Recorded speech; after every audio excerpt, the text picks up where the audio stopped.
For our hardware part, we have here is Arduino Uno R3, which uses 80 mega 328P microprocessor, one breadboard here, 8-bit switch for 10 kilo ohm resistor, for LED.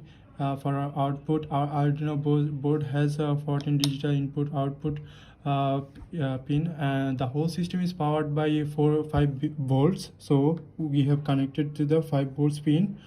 And one ground, there's a ground, which is two ground here used here. We have the pull down resistor to keep the input at ground level when the switch is off. When the switch is on, the current in all four branches internal resistance of the input is much higher than 10 kilo ohm.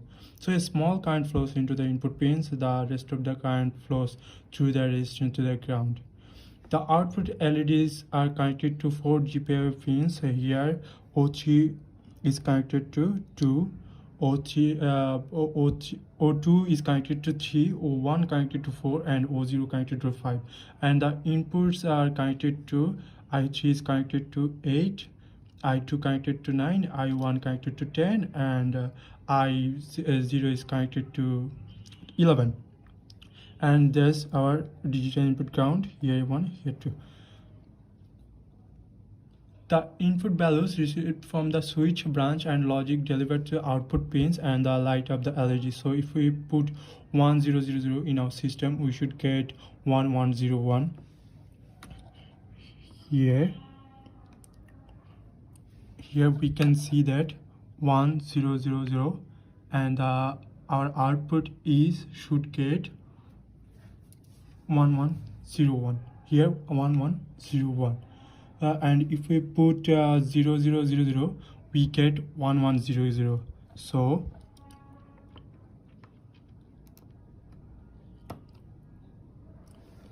here 0000 and 1100. Again, if we put 1111, we should get 1100.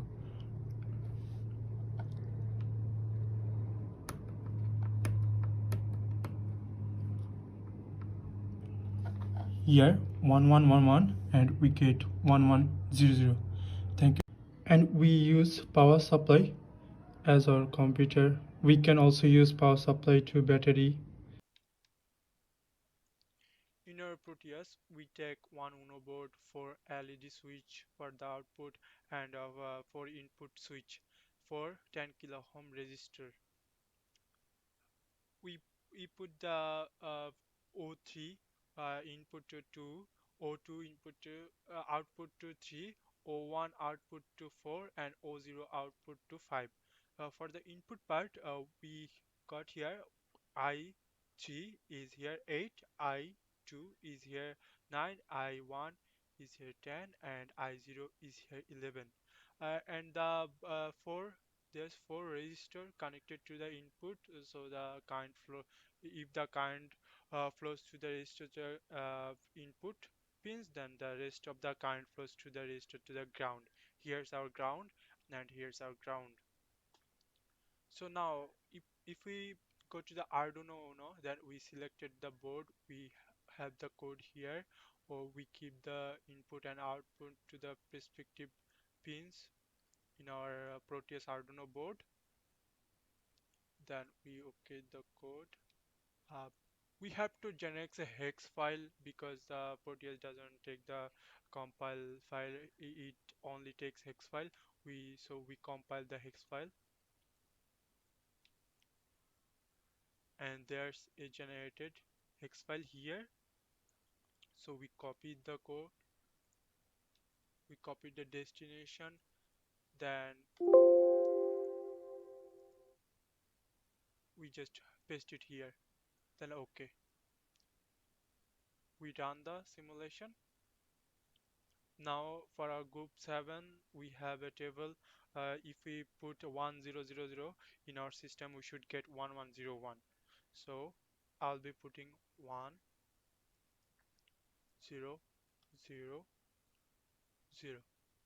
Now here's our output 1101. That's what we should get. Now if we put 0000, we get 1100. 0 0 0 0 1 1 0 0. Now in reverse, if we put 1 1 1 1, then we should also get 1 1 0 0 from our table.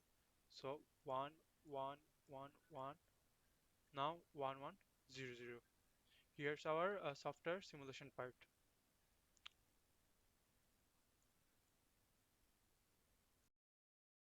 Assalamu alaikum, sir. This is our given truth table, and from this truth table, we need to implement the logisim file, and for that, we need to we need to derive the equation for output pin, and in order to derive the output function, we have used the kernel map, which is known as kmap. So our output pin was basically O3, O2, O1, and O0, and our input pin was I3, I2, I1, and I0. So from the given truth table, whenever we have used the input value, we can see that the output is generated, and here in the generic box, output has been derived.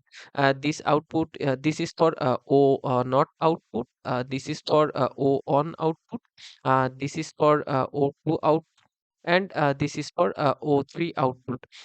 Here we have used some of products to implement the KMap, and by using this KMap, later we have derived our logisim file, which has been implemented here.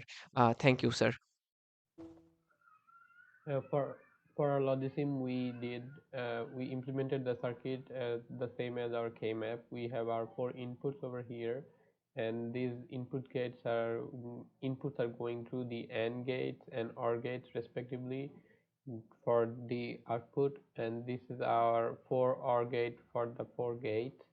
For output, if we have 0 0 0 as input, we get a 0 0 1 1 as our output, and we can see the mm, truth table that were used for this, and this is the exact truth table that we were given in our project manual, and this is all done using the KMap.